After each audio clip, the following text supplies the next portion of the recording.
அனைவருக்கும் அன்பான வணக்கம். தினம் ஒரு திருக்குறள். என்ன வகையான் தேறிய கண்ணும் வினை வகையான் வேறாகும் மாந்தர் பலர் அப்படின்னு என்ன அர்த்தங்க?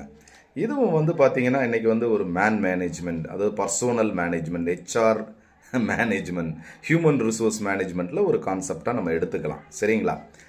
எல்லா வகையாலும் ஆராய்ந்து தெளிந்த போதும், சரிங்களா, அவன் எல்லா விஷயத்துலையும் இன்னண்ட் அரௌண்ட் அவனெல்லாம் செக் பண்ணிட்டோம். ஆனால் ஒரு வேலையை செய்வதற்கு அமர்த்தப்பட்ட பின் அவனுக்கு ஒரு ஆப்பர்ச்சுனிட்டி கொடுத்து ஒரு வேலையை கொடுத்துட்டாங்க. அதுக்கப்புறம் அந்த வேலையால் அவனுடைய இயல்பு மாறி போயிடும். அதாவது அந்த வேலையில் அவன் சேர்ந்தோடனே என்ன பண்ணுவான், சேர்ற வரைக்கும் வேற மாதிரி இருந்திருப்பான்.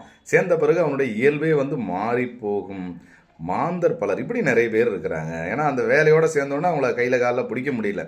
அது மேபி பாசிட்டிவ் எஃபெக்டாக இருக்கலாம், இல்லை நெகட்டிவ் எஃபெக்டாக இருக்கட்டும். சரிங்களா? எப்படி தான் நீ செலெக்ஷன் பண்ணி ஒரு ஆளை போட்டாலும் வேலையால் அவன் மாறி போயிடுவான். நன்றி.